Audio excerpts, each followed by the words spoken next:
It's good to be with you again. And this is Wake Up Well for the 1st of July, would you believe? And we've got Psalm 62. Another of those Psalms where David finds himself under a lot of pressure, but not quite as desperate as in some. Let me read the first two verses. I wait quietly before God, for my victory comes from him. He alone is my rock and my salvation, my fortress, where I will never be shaken. Those are three very powerful statements about the victory that David needs. God is my rock. Maybe you walked through quicksand or a boggy patch on the moors and then got your feet onto solid rock again. You know how reassuring that feels. God is my salvation, says David, a rescuer from these enemies. But of course, the word salvation carries more than that. It's a place of safety, of wholeness. And we know more of that than David ever could because of our knowledge of salvation in Jesus Christ.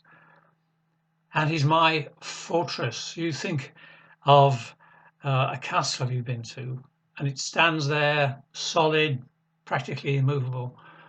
And it's there ready, waiting for the next emergency, a place of refuge. So that's how David is thinking of God. And then in verse 9, we get a slightly off-putting statement. Common people are as worthless as a puff of wind, and the powerful are not what they appear to be. If you weigh them on the scales, together they're lighter than a breath of air. I don't think David means that common people, or powerful people for that matter, are worthless. He means that they're worthless as a source of help and reassurance and security. And he goes on to talk about a fake source of security, the lure of wealth. This is verse 10. Don't make your living by extortion or put your hope in stealing. If your wealth increases, don't make it the center of your life. Of course, the pursuit of wealth brings the temptation to be dishonest, to cut corners, and there's also a fascination in seeing wealth rise, or so they tell me. You may know the little parable that Jesus told about the farmer who was doing extraordinarily well, and he decided, okay, I'll have to pull down all my barns and build even bigger ones. And God's verdict on him was this: you fool, you'll die this very night. Then who will get everything you worked for?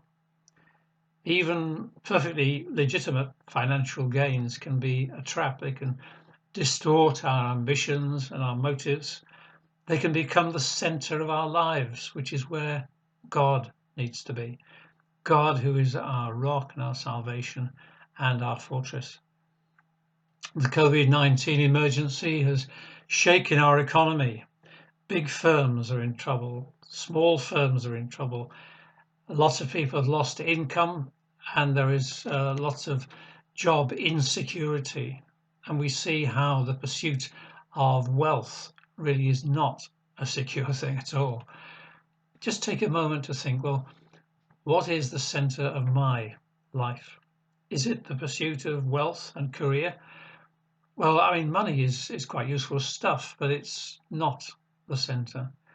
Relationships, again, can be great and positive and wonderful, but not the center. Only God can be the center. There is only one dependable center. Here's how David finishes his psalm. God has spoken plainly, and I've heard it many times. Power, O God, belongs to you. Unfailing love, O Lord, is yours. Unfailing love, utterly dependable love. Love that is always there in a time of crisis or not. And when God says always, God really does mean always.